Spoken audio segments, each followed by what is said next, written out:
The comeback starts within you, not in the eyes of others. Too often, people wait for approval, recognition, or validation before they rise again. They think their worth is measured by applause or by how quickly the world notices their effort. But the truth is, the world doesn't care until you give it a reason to. Your comeback isn't a performance for an audience. It's a personal war fought in silence. It's the battle between who you were and who you are determined to become. No one else can feel the weight of your disappointments, the sting of your failures, or the heaviness of the nights you questioned everything. And because they don't feel it, they can't define it. When you decide to rise again, it must be because you've had enough of staying down, not because you're hoping for someone to cheer you on. That kind of drive is fragile. It dies the moment the applause stops. But when your comeback is rooted in your own vision, your own hunger, it becomes unshakable. You don't move for claps. You move because standing still feels like death. You fight. You refuse to be a victim of your own story. The most powerful comebacks aren't broadcast live. They're built in the shadows, in the early mornings and late nights, when no one is watching. You start making small decisions that align with the person you want to be. You choose discipline over comfort, growth over excuses. And slowly, you stop caring about proving yourself to anyone else. Because you realize the moment you start living for their approval, you're no longer living for yourself. The comeback starts within you, and when you win that battle, the rest of the world has no choice but to notice. Pain and failure are not the end of your story. They are the fire that forges you into someone stronger, sharper, and unstoppable. Every setback you've faced has carved away the parts of you that were unprepared for the life you're building. It hurts, yes. It's messy, yes. But pain has a strange way of teaching you lessons no comfort ever could. When you fail, you are forced to face truths about yourself. Truths that may sting, but truths that will shape your comeback. Failure strips away illusions, exposes weaknesses, and demands that you rise with a new level of focus and determination. The reason pain and failure feel so heavy is because they challenge your identity. They make you question who you are and what you're capable of. That's why most people stop there. They see the discomfort as a wall, not realizing it's actually a doorway. But for those willing to endure, to lean to the discomfort running from it, pain becomes a teacher, and failure becomes a blueprint. Every wound becomes a reminder of what you've survived, and every loss becomes a lesson in how to win differently next time. Transformation doesn't happen when life is easy. It happens when you're on your knees, staring at rock bottom, and you make the choice to rise again. Pain sharpens your vision. Failure fuels your hunger. Together, they mold you into someone who can walk back into the arena, not just with the strength to fight, but with the wisdom to win. So embrace the hurt, learn from the fall, and understand that every scar is proof you're still in the game. Your comeback won't happen in spite of the pain, failure. Because of them. No one needs to understand your journey, it's yours alone.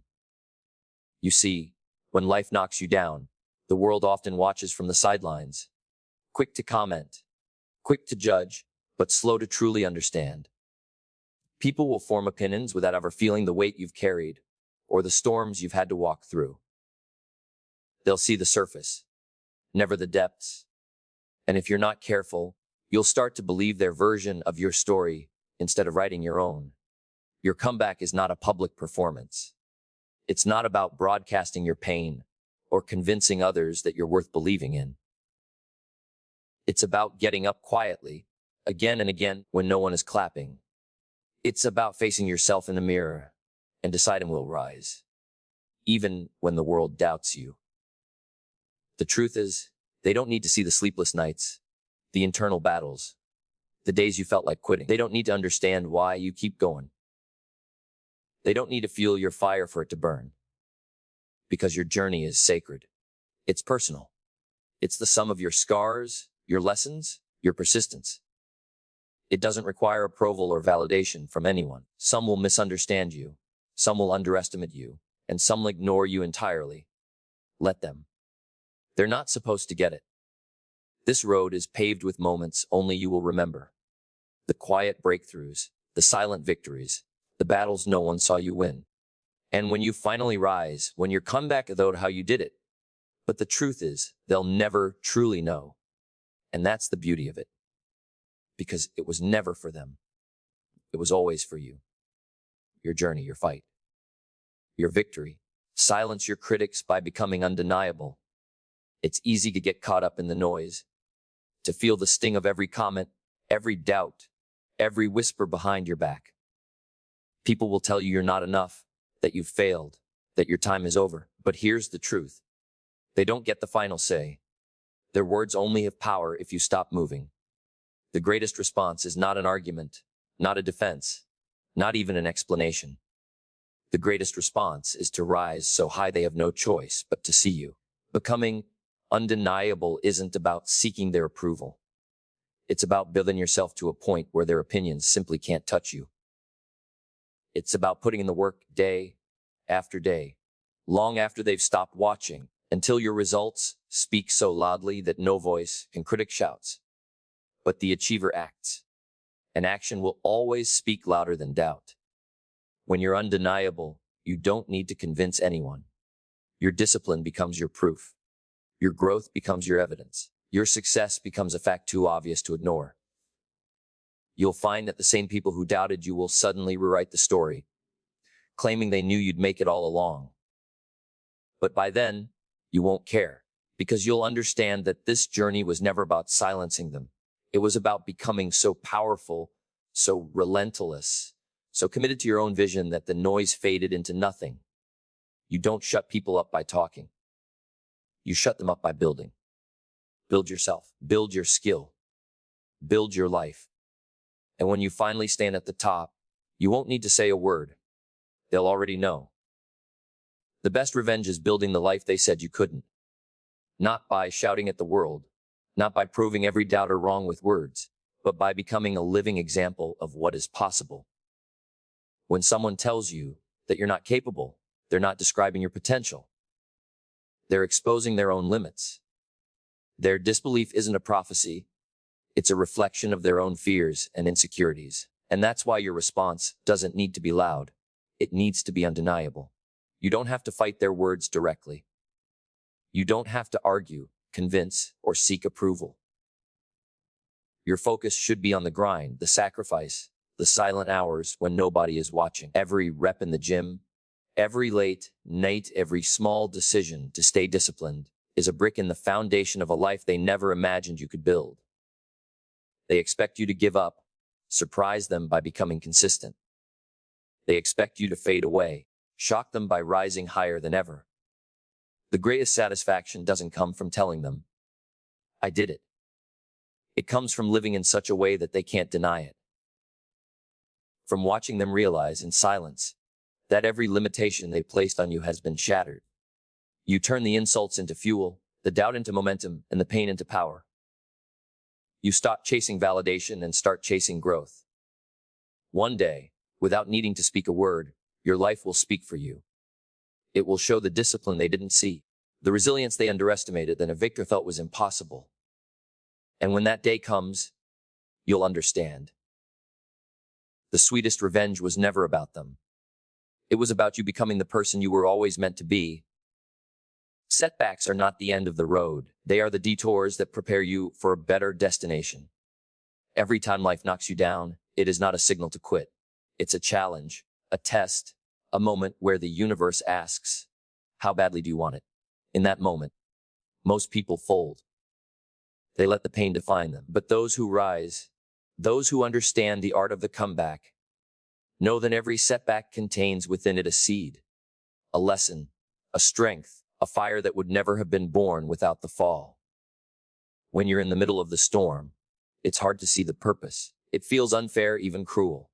But that pain, that frustration, a thing of being overlooked or underestimated, it's fuel. It's shaping you into someone stronger, sharper, and hungrier than you were before. Setbacks strip away your comfort. They force you to adapt, to grow, to discover strengths you never knew you had. The truth is, comebacks don't happen in comfort zones. They happen in moments of darkness, in seasons of loss, in times when nobody is watching, and you're fighting battles alone.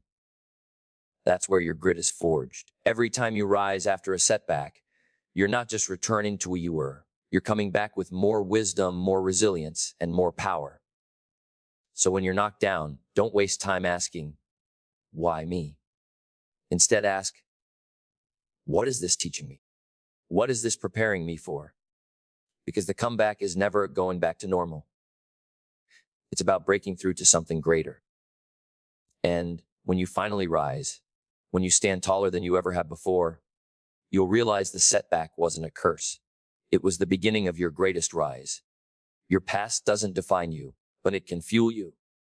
Too many people allow yesterday's mistakes, heartbreaks, and failures to become the prison walls they live behind. They replay the same moments over and over, convincing themselves that because it happened before, it will happen again. But the truth is, your past is not a life sentence. It's a library of lessons. Every pain you felt, every loss you've endured, every time you thought you couldn't go on, all of it can become fuel for your rise, if you choose to see it that way. The scars you carry are proof that you've been through battles that could have broken you, but didn't. They are not signs of weakness. They are reminders of your resilience. You've already survived things you thought would end you. So why doubt your strength now? The comeback is personal because no one else knows the nights you cried yourself to sleep, the mornings you woke up with nothing but determination to keep you going, the sacrifices you made when no one was watching. That's why your rise can't be compared to anyone else's. It's yours. When you stop letting the past chain you down and instead let it ignite you, something shifts. Every insult becomes motivation. Every rejection does redirection. Every heartbreak becomes hunger. And soon, you're not running from your past. You're running toward your future with the fire it gave you. So don't erase where you've been. Use it. Let it remind you why you started. Let it push you on the days you want to quit. Let it be the fuel that powers the comeback no one saw coming. Because the past is not there to define you. It's there to prepare you for the victory ahead. Discipline and persistence turn wounds into weapons, as life will not hand you victories. You have to carve them out of the very struggles meant to break you. Every wound you carry tells a story, the betrayal that cut deep, the failure that made you question your worth, the moment you thought you couldn't go on. Most people let these moments define their limitations. But for those who refuse to stay down, those wounds become the fuel that drives them forward. Discipline is what turns that pain into progress. It's waking up early when your body begs for rest. It's putting to work every single day, even when no one is watching, even when you don't see immediate results. It's trusting that consistency will shape you into someone unrecognizable to the person who once fell. Persistence is the refusal to let temporary defeats become permanent. You'll face doors that slam in your face, people who doubt you, moments where progress feels invisible. But persistence says, I am not stopping.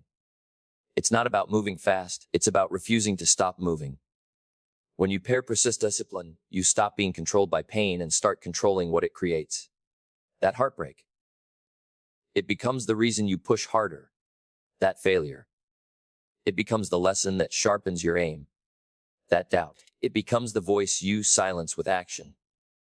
Every scar you carry is shaped into strength, but only if you're willing to put in the work, day after day. The world might remember your success, but you will remember the nights you kept going when it would have been easier to quit. That's the transformation.